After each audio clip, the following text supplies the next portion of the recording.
It's a new day on Deep Space Nine, and Rom, the underappreciated brother, is trying to work up the courage to ask Lita out on a date.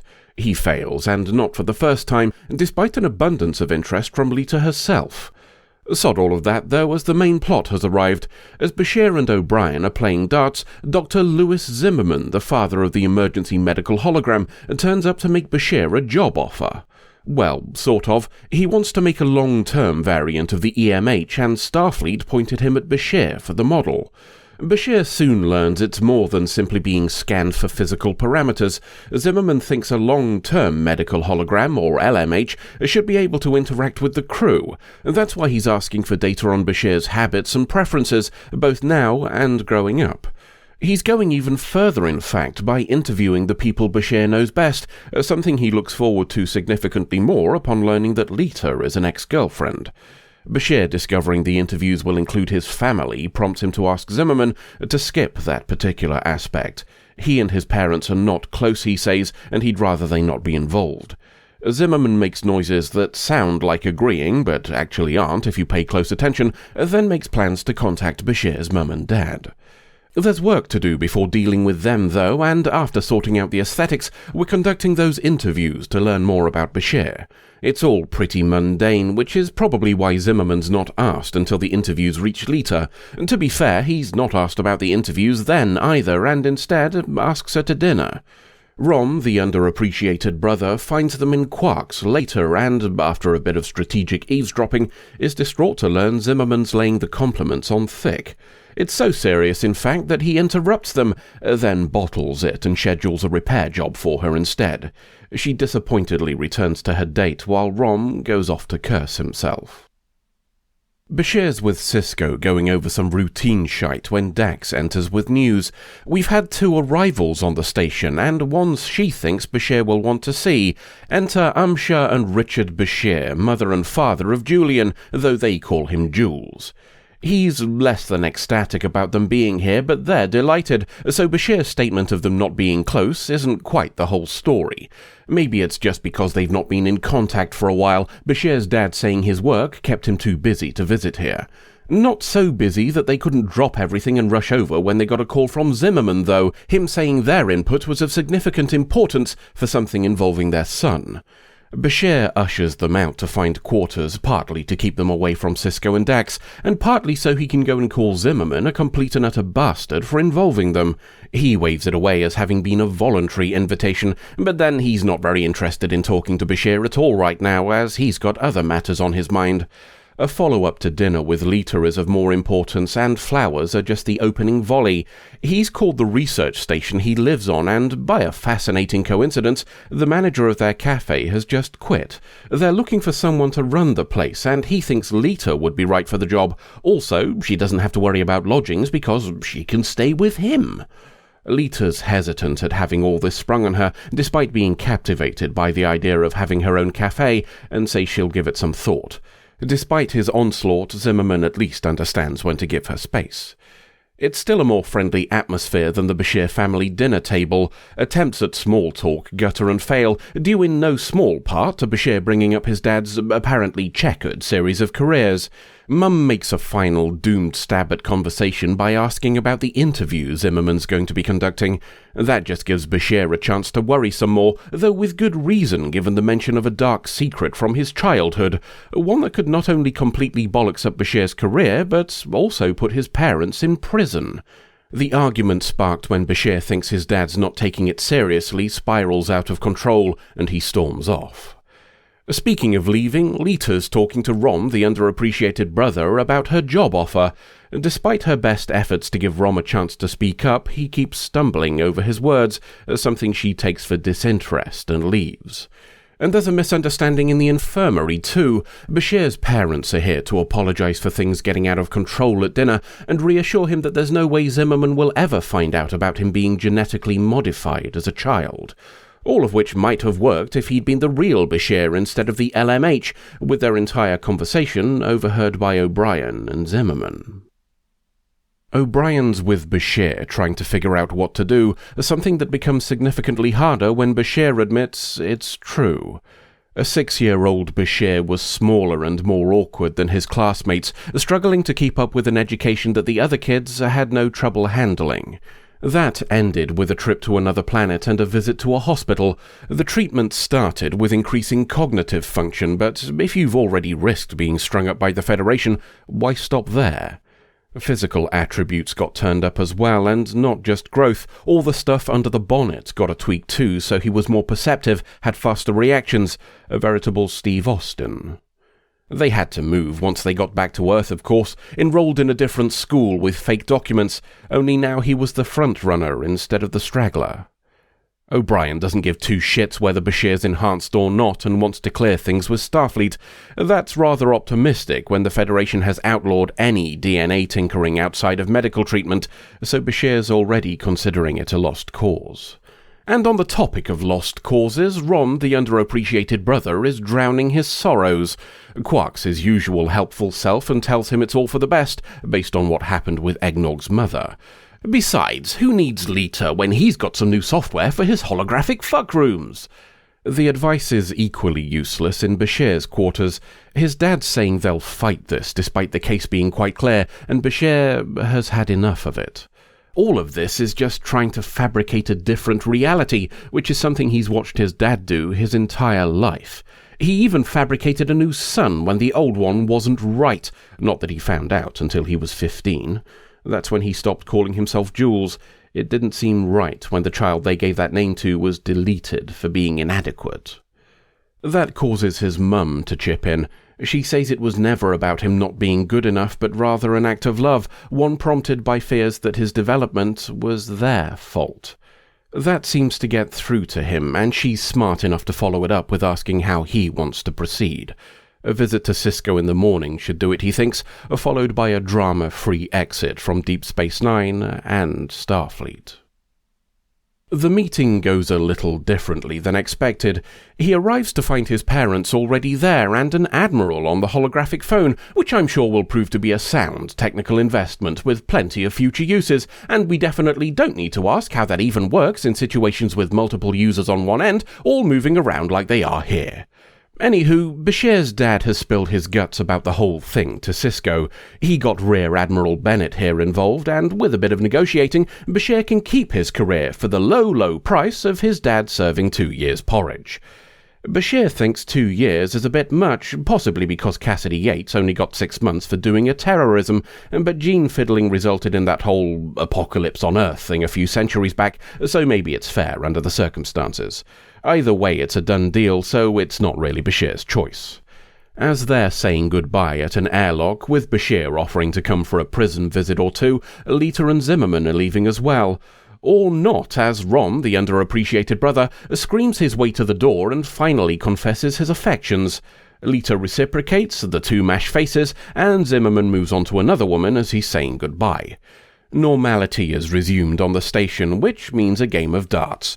And perhaps more accurately, it means the first proper game they've played, as O'Brien's figured out Bashir's alterations mean he's been deliberately losing for years.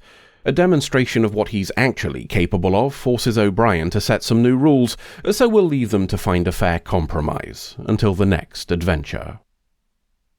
In our analysis of the Season 4 story The Quickening, I said the episode best showed who Bashir is, the intellect and skills, the arrogance and ego that results from them, plus his own understanding of all those aspects.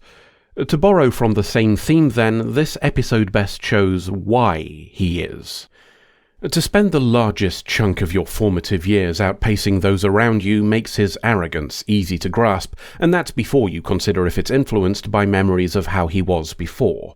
We could have a conversation on the fallibility of childhood memories, I suppose, but that's a topic of significant debate today, even without the added wrinkle of Bashir having had brainial science done to him. Regardless, his pleasure at achievement is understandable. As he said himself, there's no stigma attached to success. Plaudits from those around him were likely echoed by his parents, who'd look at his triumphs also as reassurance that their actions were right, and celebrate twice as hard as a result. Now consider the impact of learning in your teenage years that all of those accomplishments, the academic and sporting achievements, were not as a result of your own innate abilities, but those implanted in you through science. Moreover, it was done because, prior to that implantation, you were considered a failure. In a second, all of those trophies, all of those awards, all of those things you considered to be the defining aspects of you become the work of someone else, skills manufactured in a lab. More than that, you realize nothing of the child you were relates to who you are now. Under the circumstances, a simple change of name was a remarkably restrained response. But you can't just stop. It's who you are, even if it's not who you were. You carry on achieving, you carry on excelling, you still enjoy the plaudits, but they can never be as sweet as they were, forever tainted by the knowledge. Your false modesty isn't just for show now, but perhaps the only way you can honestly express that, for you, it was truly nothing. Did he really throw that test question because he wanted to avoid the attention of being valedictorian, or because he felt coming first in his class was a fraud too far? BASHIR has carried the psychological harm of what his parents did since he learned of it. Whilst the weight of the secret may now be lifted, he'll still have to grapple with the ever-present conflict of who and what he is, and how that relates to any of the accolades he's been given, for the rest of his days. There is an argument to be made for the actions of his parents being understandable. His mother explaining their fears of being responsible creates some sympathy. The knowledge that his father has always struggled with finding his way in society makes fears of seeing their son follow the same path apparent. There'll be those who look at this story, at what BASHIR has become, and say his parents were correct, despite the entire point of this episode being about how much this has harmed him, and will continue to do so for as long as he lives. Believing you have the right to alter any person who does not achieve whatever measurements you have set is entirely abhorrent. Any such measurements can be as fluid as the whims of those with power, which is why we can never afford to open that door. For those of you still on the fence, I'll put it in more present terms. I am both neurodivergent and pansexual. There have been, and still are, those in society who would cure me of both, and in so doing, delete the person who made the video you are currently watching. To pathologize a difference is to narrow the breadth of human variety and make our species poorer as a result. Or, as the Vulcans would say, infinite diversity in infinite combinations. So, how can we sum up all of the above then? Why, by welcoming BASHIR as the newest member of the Deep Space Nine Shit Parent Support Group, joining Quark, Odo, Plain Simple Garak, Eggnog and Zial. Just as well we've got a whole station, really, as the group is already 50% bigger than the one on Voyager. Let's leave that there and talk about a couple of other bits mentioned in the episode. First, then, is how BASHIR decided to become a doctor in the first place. When we were in Sisko's office, BASHIR's dad said they needed to push Julian towards practicing medicine. Could this be true, or just part of their cover story?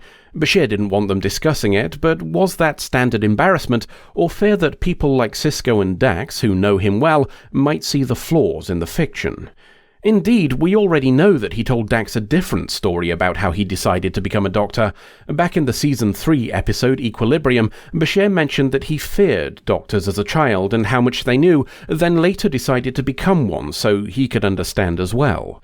That this previous description also slots very neatly into the truth we learn in this episode is a very happy coincidence, and one that rings far more true than the idea of his parents pushing him into medicine. Not understanding the procedures which resulted in so drastic a change would naturally make him attribute those doctors with secret knowledge. I wonder if he'd already decided to study medicine before he learned the truth. Once he knew, was he following that career as a means to understand himself, or perhaps a desire to understand how the people who changed him could possibly have considered their actions acceptable? Elsewhere in the episode, we also get Dr. Zimmerman saying the EMH will likely be in use for decades, a claim that turned out to be, let's say, a touch off the mark based on data from Voyager. 1 year after this episode, during Season 4 of Voyager in Message in a Bottle, we meet the emergency medical hologram Mark II, who refers to himself as an experimental prototype. It's not enough to indicate the Mark I was already considered a failure, but a full redesign is a pretty solid hint that things weren't well. 3 years after this episode, during Season 6 of Voyager, we get Lifeline, where Zimmerman says there's already a Mark III and Mark IV. By this point, the Mark I has been repurposed for waste disposal, and Zimmerman is thoroughly humiliated about the whole thing. Tangentially, he also says in that episode that he hasn't left the Jupiter research station in over 4 years, which is a real puzzler for him being here today. There aren't any star dates for either episode, but the placing in their respective seasons makes them around 3.5 years apart by my reckoning. Of course, trying to track time in Star Trek is a fool's errand that I've long since stopped really caring about. Star dates are guidelines at best, things that make even Memory Alpha disagree with itself on what year events happen. Lifeline, for example, is listed as being in both 2376 and 2377, depending on where you look. Attempting to create a system where everything in the franchise makes sense rather than attributing anomalies to writer error is an approach more akin to religious reverence than fact-keeping, and something for which I personally have little patience. Anywho, my point is that this is a good example of how to make a story that spans different series without requiring the viewer to watch everything. Each episode is perfectly fine in isolation, yet all of them provide a little bit more information about how things are working out for Dr. Louis Zimmerman, some points to all concerned for keeping the idea ticking along in the background. And for those of you keeping track of the Babylon 5 crossover club, Rear Admiral Bennett, played by J. Patrick McCormack, was also General Lefcourt in the Season 4 episode Endgame, as well as one of the films. End of episode. Fear is the little death that brings total obliteration. I will face my fear. I will permit it to pass over me and throw me in. When it has gone past, I will turn the inner eye to see Space it. Dog? When the fear is gone, there will be nothing. Only I will remain. I must not fear. Fear is the mind killer. Fear is the little death that brings total obliteration. I will face my fear. Buddy, I will permit it are to you pass over okay? me and throw me in. When it has gone past, I will turn the inner eye to see its path. When the fear is gone, there will be nothing. Only I will remain. I must Hey, not look fear. over Fear is the there. mind It's killer. a Fear is tube the of little Pringles. death that brings total obliteration. I will face my fear. I will permit it to pass over me and throw me in. When it has gone past, I will turn the inner eye to see its path. When the fear Wow, is gone, there will it be must be nothing. pretty Only I will bad. remain. I must not fear. Fear is the mind killer. Fear is the little death that brings total obliteration. I will face my fear. I will permit it to pass over me and throw me in. When it has gone past, I will You turn know the what? inner eye to see I its think path. I'm When the going to fear is call gone, there Dr. will be nothing. Bashir. Only I will Woof. remain. I must not fear. Fear is the mind killer. Fear is the little death that brings